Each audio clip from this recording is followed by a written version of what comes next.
Hello and welcome back to another video on the JJ Think Tank. In this one I want to do another book review, and this time I want to review the book Flowers for Algernon. So this is a book written by Daniel Keyes, and I watched the film as well after reading it, and it's definitely a brilliant book. The film is brilliant as well. It's a brilliant study of the self, of what it means to be a human, the dangers of becoming an intellectual divorced from other people, and why ultimately a lot of knowledge and a lot of wisdom is found from interacting with other people, yes, rather than being stuck in your intellectual world, yes. So these are the moral lessons, ethical lessons that I discovered from this book, that I took from this book, and I'd just like to share my thoughts about the book, about the story, and why I think everyone should read it, especially those people who like to think a lot and who like to spend time in their own symbolic world, yes, we could say. So I began my article with this quote from the book, and it's a brilliant quote. But I know now there's one thing you've all overlooked: intelligence and education that hasn't been tempered by human affection isn't worth a damn. So that's definitely true. A lot of these intellectuals that we see in the world, a lot of them, I think, they're arrogant, yes, they're prideful, they don't have human affection. They think that they are better just because they have maybe a PhD, little PhD title next to their name. I've picked this up with a lot of intellectuals and academics, yes. They are arrogant. And ultimately this arrogance and this pride, it leads to the fall. It leads to the fall, and you need to be wary of it, yes. And one way of noticing this is by reading the book, yes. By reading this book, Daniel Keyes' Flowers for Algernon, and it's a tragic and emotional story. It has so many layers to it, and it's about a Charlie. So he's kind of mentally handicapped. He works at this factory, and he's the butt of the jokes. He's made fun of. A bakery. Okay, baker or factory. I can't remember exactly, but it's like a factory. Yes, and he's sweeping the floor there. He has a basic job. Yes, but then he's offered an operation. Yes, by Dr. Strauss and Professor Nemel, that would improve his IQ. Yes, and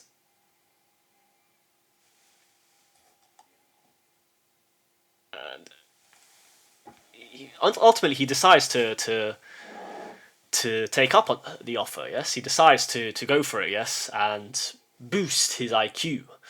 So during the time when he worked, he was compared to a mouse called Algernon. Yes, and Algernon also went under this operation. Yes, he also underwent this operation.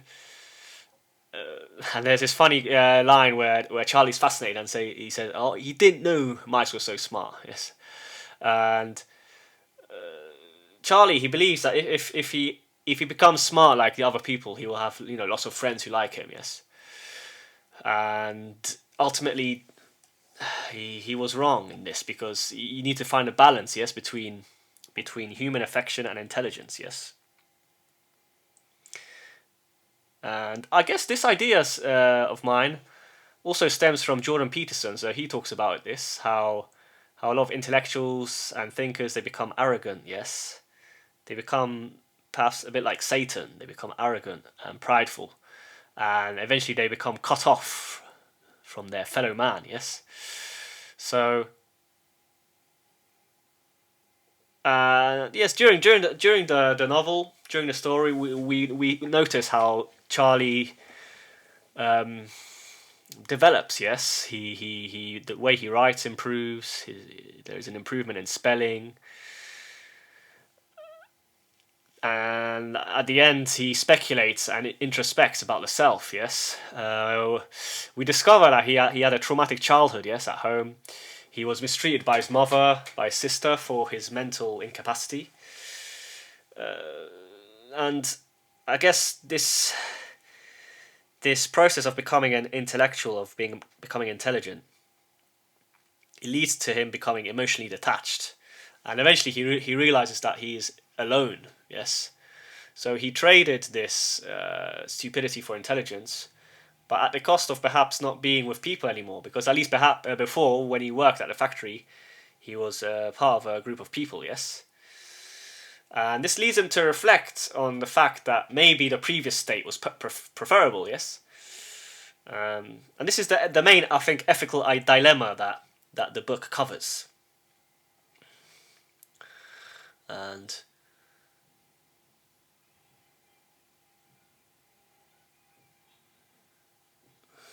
so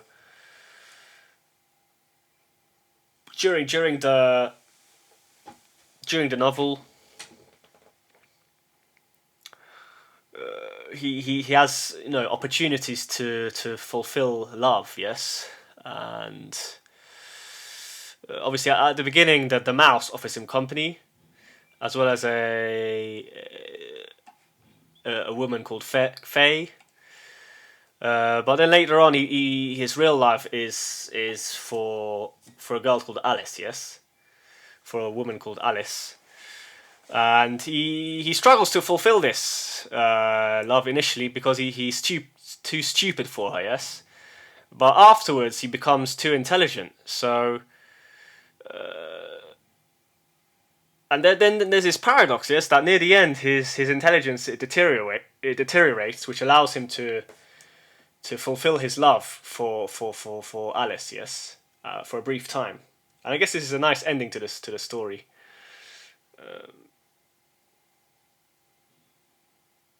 But yes, it's a dilemma, yes, for everyone out there, definitely. So I think the more and more people are becoming like this, perhaps, yes. More and more people are cut off from others. Society is atomized, etc., and it's having a negative impact. Yes. So I mean, ideally, if you are an intellectual, or you like to think, you like to engage in ideas, you should try and find people, like-minded people, and socialize with them and talk about these ideas. Yes. So this is what I plan to do soon in Poznan. I plan to meet a group, a social group, where they talk about philosophy, etc. Yes. I found one group that I might join. But yes. But going back to the book now, in the middle section we notice Charlie showing some concern over how Algernon the mice how this mouse is behaving. Yes, and it's now deteriorating at the peak of its intelligence. There's something lacking there. And so before he has this downward spiral, he speculates that these new powerful mental faculties will ultimately come at a cost, as he will also be on the receiving end of a subsequent downward spiral.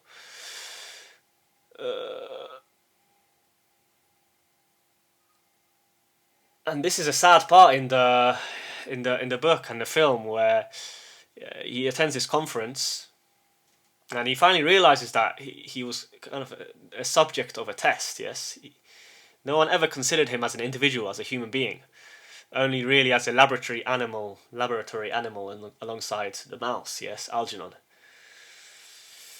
So, and this makes him rebel, and he releases the mouse. Yes, from his cage. So this act of rebellion, it's healthy. It's healthy. It's a way to assert your humanity. Yes. We can find this in other thinkers like Albert Camus. He talks about rebellion, about being authentic, about being rebellious, and how this is a source of our humanity. Yes. So near the end, he tries to reconnect with his family to varying degrees of success. And yes, it's a very tragic, moving story. Um, Charlie, he doesn't know who he is. He struggles to integrate these two personalities. Yes, the previous stupid personality and the new intelligent personality. And I guess we're all on this process. If you think about it, we're all on this process because as teenagers we can be stupid. We enter this stupid phase, but then afterwards we mature. But when we mature, perhaps we start to become maybe too serious. And instead we should kind of integrate the two. Yes, we should integrate the two personalities. Perhaps Charlie didn't have enough time to do this, but we do. Yes, we do have enough time to integrate these two personalities of ours. Yes, and here, when I was writing this, I was reminded of an epigraph taken from Plato. Yes, and well, okay, no, sorry, this was found in a book actually. So this is what Plato had to say in the Republic. Anyone who has common sense will remember that the bewilderments of the eye are of two kinds and arise from two causes, either from coming out of the light or from going into the light, which is true of the mind's eye quite as much as of the bodily eye. So this quote really makes me think. It really makes me think. There's so many layers of meaning here.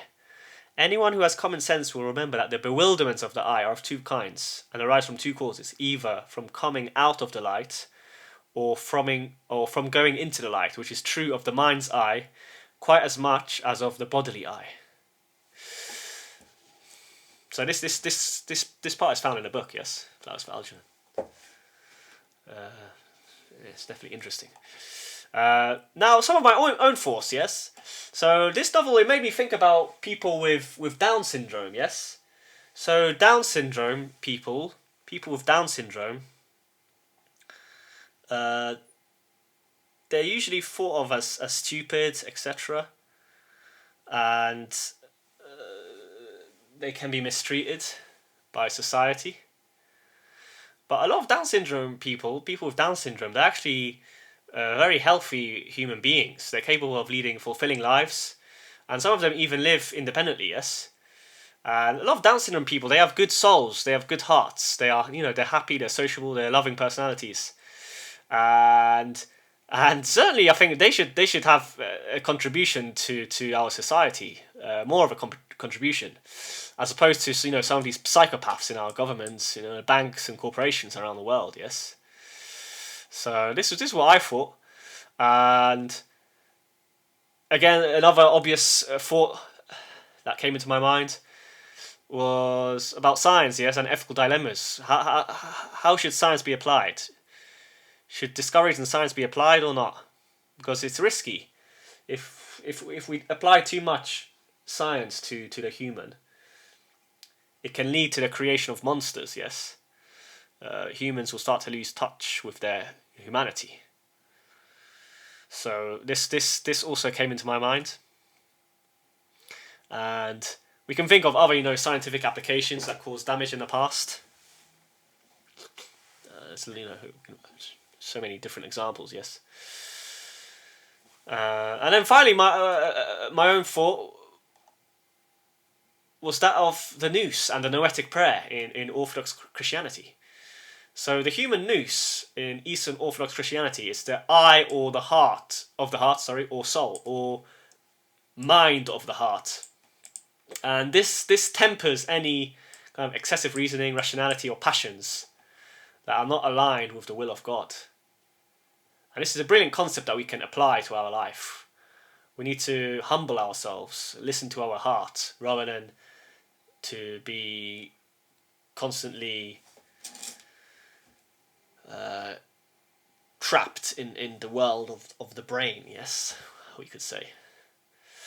And this is what St. Maximus the Confessor said: the nous functions in accordance with nature when it keeps the passions under control, contemplates the inner essences of created beings, and abides with God. So perhaps in another world, Charlie could have achieved this balance with this knowledge, yes, if he were given more time. So this is, I guess, the main message of the book. We can avert this tragedy of Charlie. We don't have to live such a life. We can fuse our humanity with our intellect. Definitely, it's possible. So yes, that's the end of my video. I hope you enjoyed it. I hope you found out something interesting. I hope it clarified something in your life, perhaps. If you liked the video, consider liking and subscribing. It will help me grow the channel. If you like the video even more, consider donating at Buy Me a Coffee. I'll provide a link in the description. But yes, once again, thank you for listening. If you made it this far, I really appreciate it. I appreciate you tuning in to the JJ Think Tank and spending your time here with me. You could have watched other videos, but you decided to stick here with me on this channel. So I appreciate that, and I wish you all the best. Take care.